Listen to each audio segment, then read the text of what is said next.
নবীকে আমি বাদশা বানাইছি, সুলাইমান নবীকে আমি পৃথিবীর শাসন ক্ষমতা তার হাতে তুলে দিয়েছি। যোগে যোগে নেককার দিনদার ঈমানদারদের হাতে আমি সর্বশক্তি ক্ষমতা আমি আল্লাহ তুলে দিয়েছি, তোমাদেরকেও তাই দিব। নম্বর 1, কথাগুলো খেয়াল রাখতে হবে। 2 নম্বর কথা, ওয়ালা ইউমাক্কিনান্না লাহুম দীনাহুমুল্লাযী ইরতাদা লাহুম, আর যে দিন ইসলামকে, দ্বীনে হককে তোমরা ধারণ করো, বিশ্বাস করো, যে দ্বীনের উপরে চলো, দ্বীনে হক, এই হক দিনকে পৃথিবীর আনাচ কানাচে আমি আল্লাহ প্রতিষ্ঠা করে দেব। ইসলামের নাম শুনলে কেউ তিরস্কার করতে পারবে না, নাক ছিটকাইতে পারবে না। ইসলামের নাম শুনে মাত্র জঙ্গি বলতে পারবে না, মৌলবাদী বলতে পারবে না, বরং সমস্ত পৃথিবীর ভিতরে দ্বীন ইসলাম প্রতিষ্ঠা করব। বিধর্মীরা থাকবে, সকল ধর্মের ভিতরে 1 নম্বর প্রভাবশালী ধর্ম হবে ইসলাম। ওয়াদাকার ওয়াদাকার আল্লাহ পারেননি, ক্ষমতা আছে তো আল্লাহ। কটা গেল? তাফসীর করতেছি না, ব্যাখ্যা নেই, আয়াতের অনুবাদ। 3 নম্বর আরেকটা কাজ করব, কমিটমেন্ট করছি।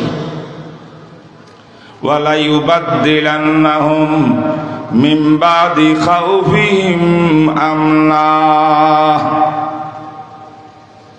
আজ মক্কায় মদিনায় মুসলমানরা সব সময় আতঙ্কিত থাকে বিধর্মীদের তাগুতি শক্তির হামলার, আক্রমণের। দিনে আক্রমণ করতে পারে, রাত্রে আক্রমণ করতে পারে, ডান দিক থেকে হামলা আসতে পারে, বাম দিক থেকে হামলা আসতে পারে, এদিক থেকে আসতে পারে, ওদিক থেকে আসতে পারে। মুসলমান সবসময় আতঙ্কিত, নিরাপদে দিনের কাজ করতে পারতেছে না, আল্লাহর গোলামি করতে পারতেছে না ঠিক মতো। যেই কোন সময় হাতিয়ার অস্ত্র সঙ্গে রাখতে হয় আত্মরক্ষার জন্যে, হামলা ঠেকানোর জন্যে। এই যে একটা অস্থিরতা মক্কা শরীফে 13 বছর পর্যন্ত ছিল, এই অস্থিরতা মদিনা শরীফে আসার পরে মুসলমান মনে করেছিল, হায় হায়, মদিনা যখন আসছি দেশটা আমাদের ইসলাম কায়েম হয়ে গেছে, এখন আমাদের আর কোনো ভয় নাই, অস্থিরতা নাই, কোনো পক্ষ থেকে হামলা আক্রমণের কিছু নাই। এমনটা হবে বই আমার বিশ্বাস ছিল। কিন্তু দেখা গেল মদিনা মুনাওয়ারা হিজরত করে যাওয়ার পরে এবার আরো বড় বড় শক্তিরা মদিনার উপরে হামলা আক্রমণ করার জন্য আরো বড় শক্তিশালী অস্ত্র ব্যবহার করতেছে। ঠিক না বেটি? এক সাহাবী বলেন, ইয়া রাসূলুল্লাহ, সেই দিন কবে আসবে? আমরা কি একটু আরামে থাকতে পারবো না? একটু নিরাপদে থাকতে পারবো না? অস্থিরতা যাবে না? চারদিকের হামলা আক্রমণ থেকে নিরাপদ ভোগ করতে পারবো না? নিরাপদে বসিয়া আল্লাহর জমিনে আল্লাহর মোহাব্বতে জিকির করব, আমল করব, ইমানের কাজ করব, দ্বীনের কাজ করব, কোন বাতিলের কোন আতঙ্ক আমাদের থাকবে না, অস্থিরতা থাকবে না। এমন কি দিন কি আসবে না? এই প্রশ্নের উত্তরে আল্লাহ পাক এই আয়াত নাযিল করিয়া বললেন, তোমাদের সঙ্গে 3টা ওয়াদা করলাম। 1 নম্বর ওয়াদা হইল বিশ্বের ভিতরে নেতৃত্ব কর্তৃত্ব ঈমানদারদেরকে আমি দেব। 2 নম্বর হইল তোমাদের ইসলাম ধর্মকে বিশ্বের ভিতরে প্রতিষ্ঠা করে দেব। 3 নম্বর হইল তোমাদের যে অস্থিরতা, ওয়ালা ইউবাদদিলান্নাহুম মিন বাদি খাউফিহিম আমনা, আতঙ্ক চলে যাবে, অস্থিরতা চলে যাবে। এমন আর শান্তি আর প্রশান্তির মধ্যে থাকিয়া আল্লাহর গোলামি করতে পারবে, কোনো চিন্তা করার দরকার হবে না। ডান দিক থেকে কে হামলা করবে, বাম দিক থেকে হামলা করবে, কে কোন সময় বসিয়া কোথায় ষড়যন্ত্র করতেছে আমাদের বিরুদ্ধে আল্লাহ জানে। তাই অস্ত্র নিয়ে হাঁটতে হবে, এমন অবস্থা আমি রাখবো না। আমি আল্লাহ ঈমানদারদেরকে প্রশান্তি দিয়া আমি জমিনের ভিতরে আমার গোলামি করার ব্যবস্থা করে দেব। কয়টা ওয়াদা? আরো জোরে। 1 নম্বর, শাসন ক্ষমতা, নেতৃত্ব মুসলমানের ইমানদারদের। 2 নম্বর, ইসলাম ধর্ম সব জায়গায় গ্রহণযোগ্য। ইসলাম ধর্মকে শ্রদ্ধা করবে, কেউ কটাক্ষ করবে না। ইসলাম ধর্ম নিয়ে কেউ কটাক্ষ করার সাহস করবে না। ইসলামের প্রভাব থাকবে বিশ্বের মধ্যে। 3 নম্বর হইল মুসলমান নিরাপদ, কোনো ভয় নাই, চিন্তা নাই, ফিকির নেই। এই 3টা ওয়াদা আল্লাহ পাক করছেন। এবার আল্লাহ পাক ইয়াবুদুনানি ওয়ালা ইউশরিকুনা বি শাইআ। হে ইমানদারের দল, নেক আমলওয়ালার দল, তোমাদের একমাত্র কাজ থাকবে তোমরা একমাত্র আমি আল্লাহর ইবাদত করবে, তাওহীদের বিশ্বাসী হবে। শিরিকের কাজ তোমরা করবে না, বেদাতের কাজ তোমরা করবে না, বাতিলের সামনে তোমরা মাথা ঝুঁকাবে না, বাতিলকে তোমরা পাত্তা দিয়ে কথা বলবা না, বাতিলের সঙ্গে হাত মিলাবা না। দুনিয়ার স্বার্থে, অর্থের স্বার্থে, ক্ষমতা গদির স্বার্থে কোন বাতিলের সঙ্গে তোমার বন্ধুত্ব চলবে না। তুমি থাকবা একমাত্র আল্লাহর গোলাম। তাওহীদ কি আমানত सीनों में है हमारे, आशा नहीं मिटाना नामो निशान हमारा।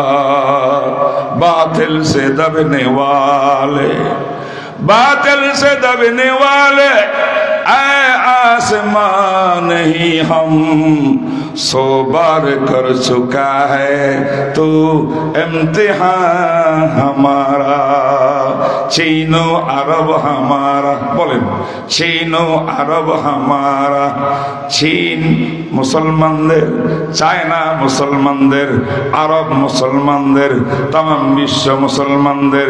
ডক্টর ইকবাল রহমতুল্লাহ আলাইহি বলেন, চীনো আরব হামারা, হিন্দু সেতা হামারা। ভারত আর হিন্দুস্তান হলো মুসলমানের। मुस्लिम है हम, वतन है सारा जहां हमारा। मगरिब की वादियों में, मगरिब की वादियों में गूंजी अज़ा हमारी, थमता न था किसी से सैले रवा हमारा। আল্লাহু আকবার বলেন। আমার বন্ধুরা, আল্লাহ পাক 3টা ওয়াদা করলেন, শর্ত দিলেন। কয়টা? শর্ত হইল 3টা। 1 নম্বর শর্ত হলো ঈমান আনতে হবে, পাক্কা ঈমান। দুর্বল ঈমানদারদেরকে আল্লাহ পাক এই নিয়ামতগুলো দিবেন না। যে ঈমানদারের মধ্যে মুনাফিকি আছে তাদেরকে দিবেন না। যে ঈমানদারের ভিতরে অর্থের লোভে ঈমান বিক্রি করতে পারে, এই ঈমানদারকে আল্লাহ পাক এই ওয়াদাগুলো করবেন না। ঠিক না বেঠিক বলে? ঈমান হবে পাক্কা ঈমান। একটা ঈমানের বাহ্যিক রূপ, আর একটা ঈমানের রূহ আর আত্মা। আমার ভাইরা, আমি যখন বলি অন্তর থেকে আশহাদু আল্লা ইলাহা ইল্লাল্লাহ ওয়া আশহাদু আন্না মুহাম্মাদান আবদুহু ওয়া রাসূলুহু, এই শব্দগুলো অন্তর থেকে বললে আমার ঈমান হয়ে যায়। কিন্তু মনে রাখবেন, এটা হলো বাহ্যিক ঈমান, এটা ঈমানের প্রথম মাত্রা। আল্লাহ বলে, এই শুধু এই ঈমানদের সঙ্গে আমি এই ওয়াদা করি নাই, আর একটা ঈমানের হাকিকতার মাহিত্য আছে। ওই হাকিকতার মাহিত্য, ঈমানের মজা যার দিলের ভিতরে গেঁথে গেছে, একমাত্র তাদের সঙ্গে আল্লাহ পাক 3টা ওয়াদা করেছে। ঠিক না বেটি? আমি আপনাদেরকে বাস্তব ঈমানদার কারা, কোন ঈমানদারের সাথে আল্লাহ পাক এই 3টা কমিটমেন্ট করলেন। আজ দুনিয়াতে মুসলমানের অভাব নাই, ঈমানদারের অভাব নাই। সারা বাংলাদেশে 90, 99%, 98% মুসলমান, সব ঈমানদারের দাবি। কেন আমরা আল্লাহর ওয়াদাগুলো পাচ্ছি না? তামাম বিশ্বে নেতৃত্ব আজ মুসলমানের চলে না। মুসলমান যেখানে যায় সেখানে মার খায়, সেখানে মার খায়। মুসলমানের পক্ষে মুসলমানরা কথা বলে না। ঠিক না বেঠিক? ফিলিস্তিনের জমিন আজ রক্তে রঞ্জিত, কিছুই নেই, শেষ করে দিয়েছে। কত বড় বড় দেশ ডানে বামে আছে, সম্পদের অধিকারী, সব কিছু মুসলমানের পরিচয়, আরব বিশ্ব খামোশ, একটা মানুষ কথা বলে না। এই তো আজকের মুসলমান। আল্লাহ এই মুনাফিক মুসলমানের সঙ্গে আমার ওয়াদা নাই। ওয়াদা কার সঙ্গে? পাক্কা মুসলমানের সাথে। পাক্কা মুসলমান কাকে কয়? একটা হাদিস শোনাই, শোনাবো। মুস্তাদরাকে হাকিম, ইমাম আবু আব্দুল্লাহ হাকিম রাহিমাহুল্লাহ তাআলা এটা বিশাল কিতাব আছে আল মুস্তাদরাক। এই কিতাবেও আছে ইমাম ইবনে আবি সাইবা, এর মধ্যে আছে বিভিন্ন কিতাবের মধ্যে আছে একটা হাদিস। একজন সাহাবী ছিলেন হযরতে হারেসা ইবনে নোমান, কোন কোন বর্ণনায় তার বাবার নাম মালিক, যাই হোক সাহাবীর নাম হলো হারেসা। যুবক সাহাবী ছিলেন হযরতে হারেসা। এই হারেসা ছিলেন এক মায়ের পাগল, মায়ের খেদমতগার আর রাসূলের প্রেমিক। সুবহানাল্লাহ। নবীজি সারা কিছু বোঝে না, মা সারা কিছু বোঝে না। এক দূরে নবীজির কাছে আসে নবীর প্রেমে, আবার আরেক দূরে ঘরে যায় আম্মা জানের প্রেমে, মায়ের খেদমতগার। যুবক সাহাবী একদিন রাসূল দেখলেন মদিনার বুকে নবীজি হাঁটতেছেন, ফজরের নামাজের পরে রাস্তায় দেখা যায় ওই হারেসা বাড়ির থেকে আম্মার খেদমত সারিয়া পাগলের মতো ছুটি আসতেছে নবীজির দরবারে। আল্লাহর নবী রাস্তার মধ্যে পাইয়া গইয়া হারেসা কাইফা আসবাহতা, পানি ডোবা চাবো, কাইফা আসবাহতা, হারেসা আজকে সকাল কেমন করলা? বুঝেন তো সকাল কেমন? গুড মর্নিং করি না, সকাল ধন্য হোক। রাসূল বলেন কাইফা আসবাহতা, সকাল কেমন করলা? রাত অতিবাহিত করিয়া সকাল হইছে, আমার কাছে আসতেছ, রাত কেমন গেল, সকাল কেমন গেল? নবীর সাহাবী বলেন ইয়া রাসূলুল্লাহ আসবাহতু মুমিনান খালিসা। সুবহানাল্লাহ। সাহাবী হারেসা ইবনে নোমান তিনি বলেন নবীজি আপনি প্রশ্ন করছেন আমি সকাল কেমন করে করছি, আমি আপনার সামনে সাক্ষী দিছি, আল্লাহকে হাজির নাজির বলিয়া আসবাহাতু মুমিনান খালিসা, আমি সকাল করেছি পাকাপোক্ত ঈমান নিয়ে। আল্লাহর নবী কয় আমার সমস্ত সাহাবীরা ঈমান পাক্কা ঈমানদার, কোনো সন্দেহ নাই। কিন্তু ওস্তাদ আমি তো রাসূল, আমার সামনে একজন ছাত্র যুবক সাহাবী এমন দাবি করা আমি পাক্কা ঈমানদার, এটা কেমন কেমন হইল না? বুঝো না কথা? শিক্ষকের সামনে ছাত্রকে বলে হুজুর আমি সব পারি, বলে না, পারলেও বলে না। আল্লাহু ওয়া রাসূলুহু আ'লাম।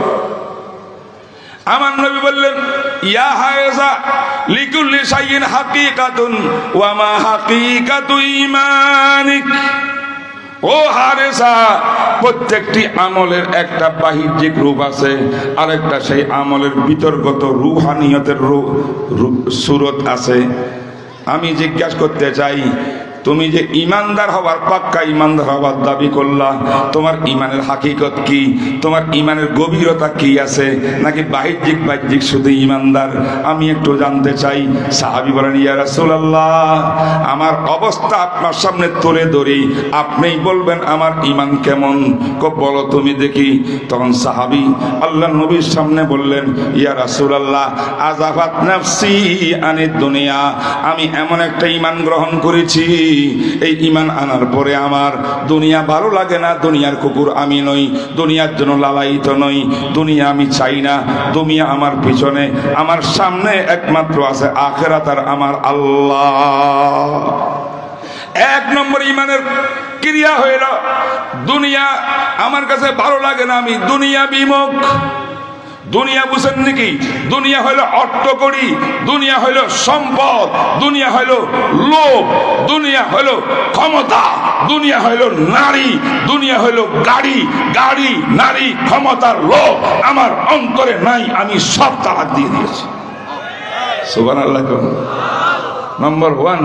নম্বর 2, সাহাবী নোমান ইবনে হারেস ইবনে নোমান বলেন, ইয়া রাসূলুল্লাহ ওয়ালিযালিকা আসহারতু লায়ালি, এই কারণে সারা রাত হুজুর আমি ঘুমাই নাই অন্যদের মতো, সামান্য ঘুমাইলাম, বাকি পুরো টাইমটা আমি তাহাজ্জুদের মধ্যে কোরআন তেলাওয়াত করতে করতে কাটাই, চোখের পানি দিয়া বুক বাসাই, চোখের পানি দিয়া যায় নামাজ বিছাই, সারা রাত কান্নাকাটি জিকির আজকার করি, আল্লাহর জন্য জিকির করি, আমার ঘুম হয় না।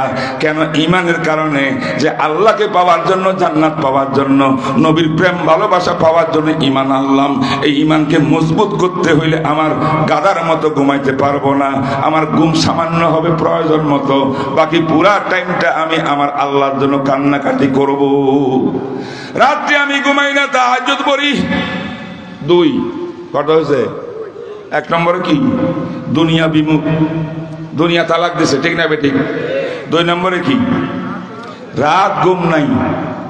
কার জন্য জিকির? আল্লাহ আল্লাহ আল্লাহ আল্লাহ, লা ইলাহা ইল্লাল্লাহ, লা ইলাহা ইল্লাল্লাহ। ये कलमा फसले गलो लाला का नहीं पाबंद, बहार हो के खजा, ला इलाहा इल्लल्लाह, ला इलाहा इल्लल्लाह। ठीक ना बेटी बोलें?